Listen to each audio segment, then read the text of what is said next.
Ça y est, on est à Rochefort et on va au musée de l'aéronautique navale.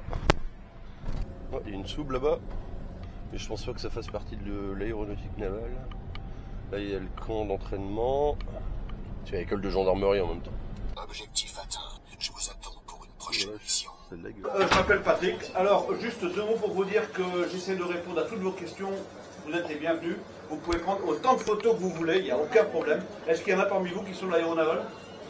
Moi, j'ai fait la marine. Ancien marin? Oui. Ok, on est parti. Je vous en prie, on va juste avancer dans la coursive.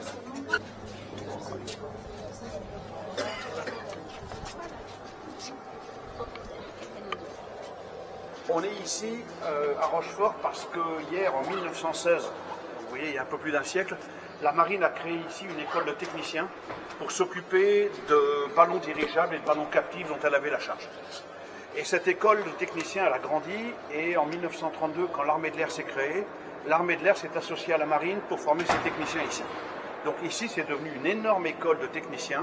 Et en fait, ce que vous allez voir aujourd'hui, ce sont en particulier des aides pédagogiques qui ont été utilisées pour former des techniciens d'aéronautique. Suite à des décisions sur lesquelles je ne veux pas discuter, l'armée de l'air a décidé de construire une nouvelle école de techniciens à quelques kilomètres d'ici, de l'autre côté de la Charente. Et donc en 2000, la marine est allée rejoindre l'armée de l'air de l'autre côté et ces locaux allaient être abandonnés et donc soumis normalement à la casse et à la destruction. Et donc une association s'est créée qui a récupéré le local des appareils de manière à créer l'embryon de ce qui est maintenant le musée de l'aéronaval. Les locaux dans lesquels vous êtes appartiennent au département de Charente-Maritime.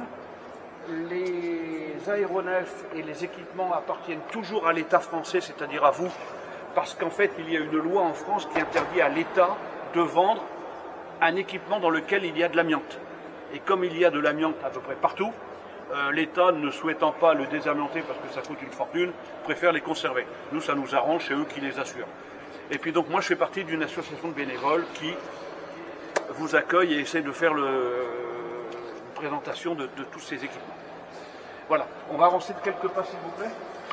Alors, le premier avion je vais vous parler, c'est le Crusader. Le Crusader, c'est un avion américain dont le premier vol date de 1955. C'est un très très vieil avion, 1955. Et lorsque cet avion a été créé en 1955, ce fut pendant une courte période l'avion le plus rapide au monde. C'est un avion supersonique, monopilote, monoréacteur, dont le but est d'assurer la protection des porte-avions contre les avions ennemis, les avions méchants. Lorsque cet avion a été construit, il n'avait comme système d'armes que 4 canons. On en voit 2 ici, donc on voit les sorties là. Et en fait, ce que vous avez devant les yeux, là, c'est un Spitfire supersonique. D'accord. Voilà, rien de plus. Après, l'avion a eu des systèmes d'armes comme des missiles Sidewinder ou des missiles Matra 530. Les Américains l'ont même utilisé avec des paniers roquettes. Mais globalement, au départ, ça c'est un avion de défense, d'interception et de défense des porte-avions. Et au début, il n'y avait que 4 canons de 20 mm. Vous pouvez remarquer une particularité de cet avion, c'est qu'il a un vérin qui permet de modifier l'incidence de l'aile, permettant ainsi d'augmenter légèrement la portance pendant les manœuvres de catapultage et d'appontage. Et puis, par la suite, lorsque l'avion est en vol, l'aile est ramenée dans sa position normale et l'avion peut accélérer en supersonique. Pareil, l'avion dispose de boudelles repliables pour gagner de la place sur le pont des porte-avions. Ces avions-là ont été utilisés sur les porte-avions Foch et Clemenceau, qui étaient des petits porte-avions et où tout gain de place était intéressant. C'est un avion qui a volé globalement de 1964 à l'an 2000 dans l'aéronaval, donc une longue carrière. La marine en a acheté 42, elle en a perdu 28, soit les 2 tiers par accident. C'était quand même pas si facile que ça à piloter. Je vous invite à faire le tour, on va passer de l'autre côté. Mais vous pouvez aller voir, ce poste de pilotage avait la réputation d'être confortable.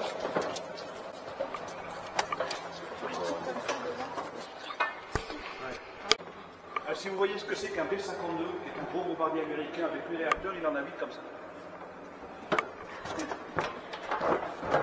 En fait, ils avaient un type de réacteur et puis ils le mettaient sur différents avions. C'est ça, c'est ça. Alors en fait, sur B-52, ce réacteur-là n'a pas la post-combustion. Mais par exemple, les premiers Boeing 707 avaient ce réacteur-là également.